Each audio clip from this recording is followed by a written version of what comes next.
Hey Carolina, hope you're doing awesome. Hope your travels are going well and everything.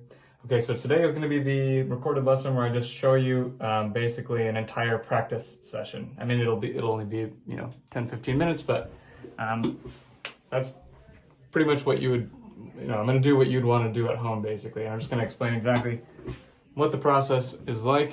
So I'm going to just basically spend the entire time doing that. I'm going to kind of pretend that I am new to this kind of stuff just to show you what I would do, because obviously I could just play through it, but that's not going to be very helpful. Instead, I'm going to do what I would do if I were learning to read and play this kind of stuff for the first time. So give me 1 second. There we go. Okay. So first thing is I'm on page 54 of your Alfred book. And both hands are going to be in G position for this. So I'm just going to make a note. I would make a note of that. I would write G position, both hands, something like that, towards the top. So I'll write that in there with that really horrible handwriting at this awkward angle, but as long as I remember. Now I realize you probably won't be able to see super well exactly what notes and everything, but I'm hoping that you can at least see which measures I'm pointing to so that you can follow along in your book. Okay. So, first thing is, we said it was in G position, so we're going to want to get G position going. So that's going to look like this, right? We got G in the left hand, we got G, A, B, C, D, and in the right hand, same thing, G, A, B, C, D. So I'm just going to hold down the notes of G position there, just make sure that you're where I am here. Okay, so the general plan here is we want to be able to play every song from start to finish without pausing and without speeding up or slowing down and without playing any wrong notes. That's the goal. So how do we achieve that goal when we practice? Well, we're going to do small sections and we're going to repeat them a lot. And there's really no other way to get good at piano. It's basically just repetition. That's pretty much it. But the songs do get more fun the more you progress, so it's kind of like, it's sort of annoying at first, but the farther you get, the more fun and rewarding it becomes. And this is going to be the only way to eventually play, classical music or jazz or any of that stuff, is these like fundamentals here. So if I were to ask you to play the whole song from start to finish, you'd probably say that you can't do it yet, right? Because this is a new song. So that would be too hard. But if I asked you to just repeat the first 2 notes 1,000 times, that would be too easy, right? Because you can see it says finger 5. We already know we're in G position. So the first 2 notes are 5 and then another of the same note. Right? So if I asked you to do this 1,000 times,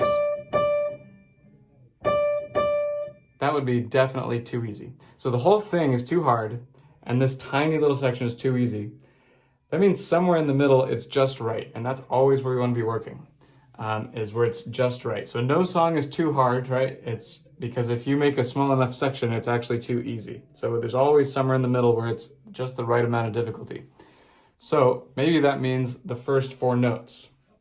Now I can't remember if we've gone over the sharp symbol much, but if you see here at the top of the page, we have this thing that looks like a hashtag or a pound sign. It's going to be our sharp sign. That means you're going to use a sharp note, one of the black notes. So for example, without that, it would just go 5, 5, 4, 4, right? 5, 5, 4, or sorry, 5, 5, 4, 5. So without, let's pretend the sharp symbol's not there. It would go 5, 5, 4, 5, or D, D, C, D. But because the because the sharp sign is in front of the C there, that means we're going to do C sharp. So we're going to go, instead of C, we're going to hop up to the black note right above C. C sharp right there. So now we're going to go D, D, C sharp, D, just like that. So that's going to be our first thing, is make sure that we can play that. A good rule of thumb is if you've played a section 7 times and it's not memorized after that, that was too long of a section. So I think this is very easily memorizable if we do this like 7 times in a row. So I'm just going to do this. So this lesson is mostly going to be for you to watch and not to necessarily play along with, just so I can kind of show you exactly what I would do. So I'm going to just do the kind of simulated practice sessions right now, starting now, and I'll comment on what I'm doing here. So I'm going to play those first 4 notes.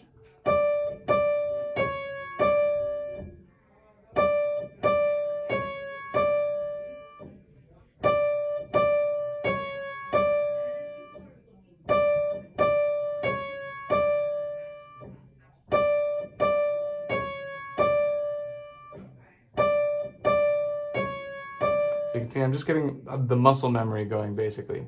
So last time, so D, D, C sharp, D. So that's a good place to start, is just in a tiny little section like that. And then we add in the next section here. So I'm doing just right hand for right now. So now it says finger 3, and there's 3 of those, right?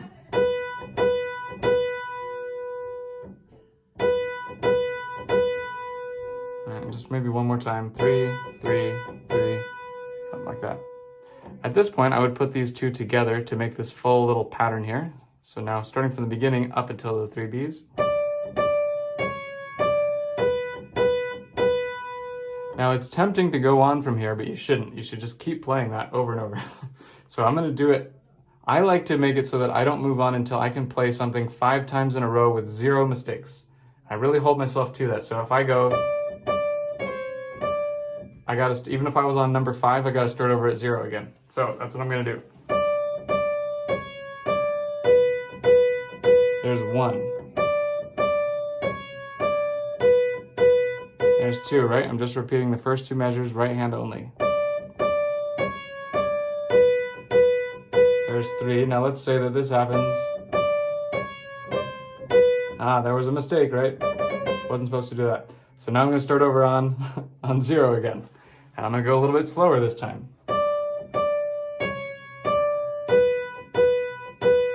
There's 1. There's 2. There's 3. There's 4. And there's 5 in a row without any mistakes or anything. Now keep in mind, you can go slower as well. You can go as slow as you want to, right, for these repetitions. The most important thing is just being accurate. It doesn't really matter if you're going full speed or not. Okay, so I've done it 5 times in a row, so that's fantastic.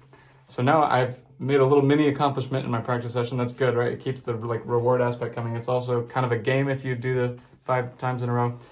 So that means I can start to add in the next part. And I would do maybe one line at a time, one hand at a time first. So I want to learn the right hand all the way from here to here. And I want to be able to play that easily before I even bother adding in the left hand. So we already know this part because we played it a billion times. Well, by that I mean like 7, but a lot of times, right? So now it's time to look at the next thing. So same thing here. I'm gonna start small, right? I'm gonna notice that the starting note of this next little section is the same as the ending note of the last one. So I ended on finger 3, so that's just gonna keep being finger 3. So this one, it goes 3, 3, and now it says 2, but if you notice there's a sharp symbol, so I'm not going to play A, I'm going to play A sharp, which is above A. So it should be 3, 3, 2, 3. So 3, 3, 2, 3, 3. So I'm going to do this 5 times in a row.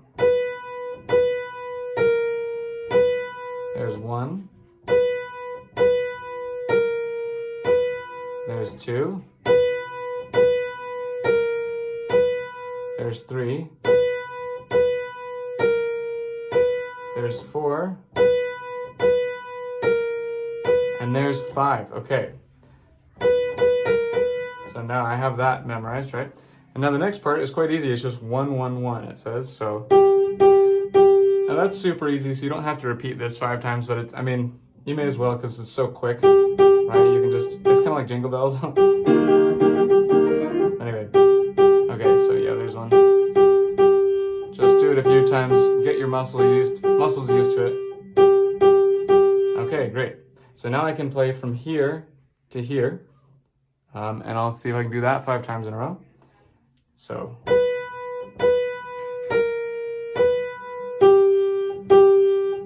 There's 1, right? So I'm starting right here. This is finger 3 on B in case you end up doing this one.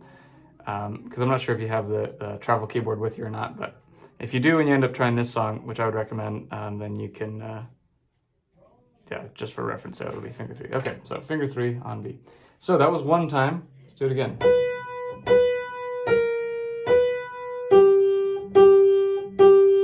There's 2. Uh-oh, I messed up. So, starting over. Back at 0. Here we go. And remember, you can go as slow as you want. So there should be no reason that it's impossible to get 5 in a row, because there's, right, if I asked you to go this slow, you would definitely get it, right? So there's always a speed where it's totally possible. So don't be afraid to go very slow, right? Because there's always a speed where it's possible if you go slow enough. But okay, so I messed up, right? So I'm going to start over again. There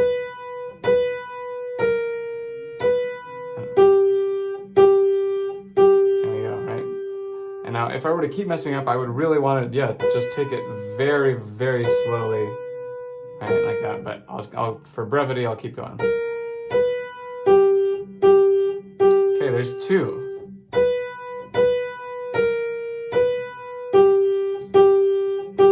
There's 3.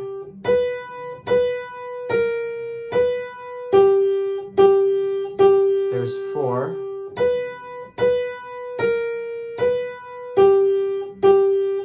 And there's 5 times in a row. Okay, so there we go.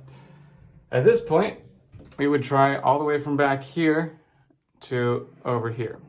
Right now, you'll notice the goal of all of this is to master tiny sections instead of trying to tackle a whole song. Because if you just try to tackle a whole song, it'll just be frustrating and annoying and not fun, and so you want to, because let's say that we wanted to do this song some week. This is just day 1, right? So if I can get to here, I'm already ahead of time, because I've got 7 days, and this is already like a quarter of the way through.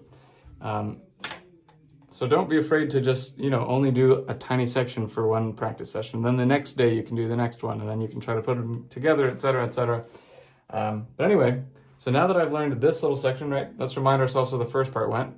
It said 5, 5, 4, 5, 3, 3, 3. Right, so that was the first thing we learned. So make sure that you can play that, right? Just do it a couple more times, just to remind yourself how it goes.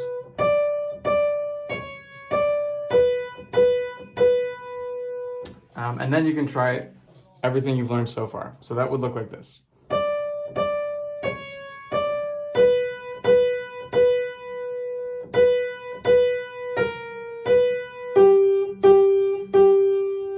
And again.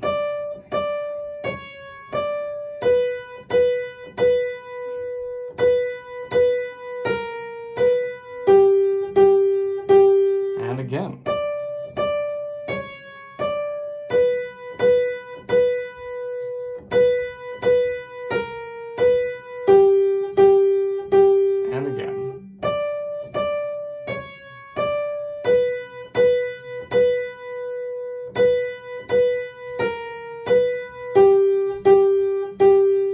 Make sure that's very comfortable. And if it's not, don't be afraid to go back and just do, 1 measure at a time or 2 measures at a time again until you're very comfortable with that.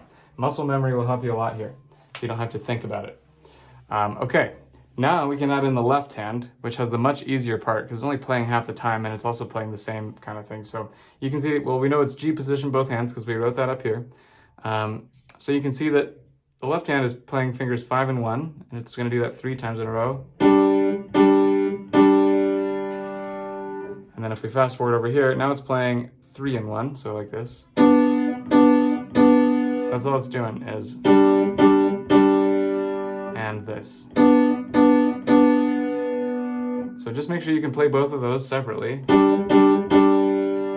Pause for a second, just because there's a big rest there, but anyway. Right, and back to the first one. So same thing, make sure you can do this 5 times in a row. Let's say that's number 2. Okay, here comes number 3.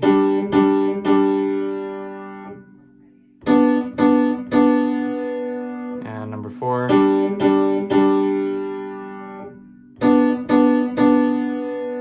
And number 5.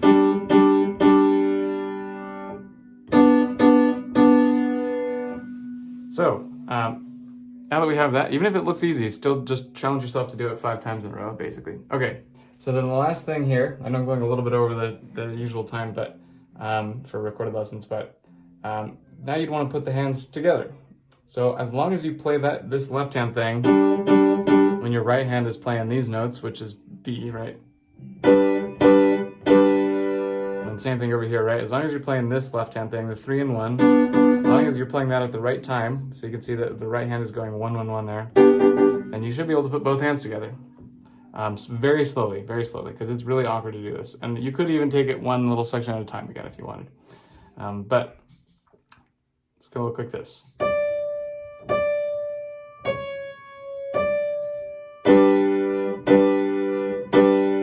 Actually, you know what? Yeah, I would just do that.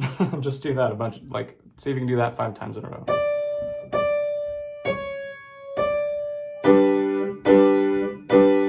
That's going to be the trick here, is not moving on. It feels like we want to move on because, you know, it's like, okay, well, we've done this enough times. We know we haven't, I promise. You can always use more repetitions, more than you think you need, way more than you think you need. But the good news is that the more you do that, the less you'll have to do it going forward, right? It's like we're building up all these neural networks in our brain, and they become more and more efficient as we do stuff like this. So it feels like a lot of work now, but if you keep this up over, you know, a couple months, it'll start to get very easy to do this kind of stuff. So,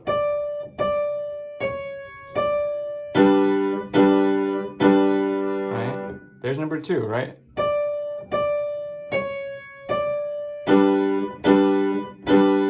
There's number 3, etc. So you do want to do that 5 times in a row. And then the same thing here.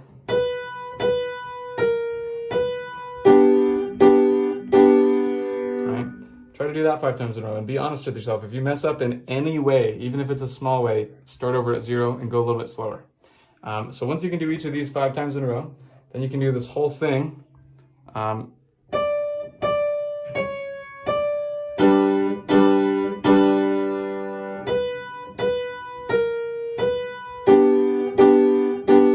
to do that whole thing 5 times in a row, no mistakes. And again, keep yourself honest. If you mess up, start over and go slower. And then call it a day. Because if you can do this whole thing, both hands, no mistakes, and you've got the muscle memory going and it's practically memorized, it doesn't have to be memorized, but then you're on great track. So close the book and say, I have accomplished something today, right? I'm all good. I'm all set now. I'll resume tomorrow. Once you can do that, 5 times in a row. And that'll probably take, 20 minutes, something like that. Or 25 minutes maybe. Because obviously I'm going a little bit fast here, but even if you don't accomplish that right away, it's still always fine to just say, I've made some progress, I'm going to close the book now and do some more tomorrow. So it doesn't matter if you go the exact pace I'm going, or you could even go maybe faster if you're totally nailing it and not messing up. But yeah, so then tomorrow when you wake up, you'll probably be able to go like this.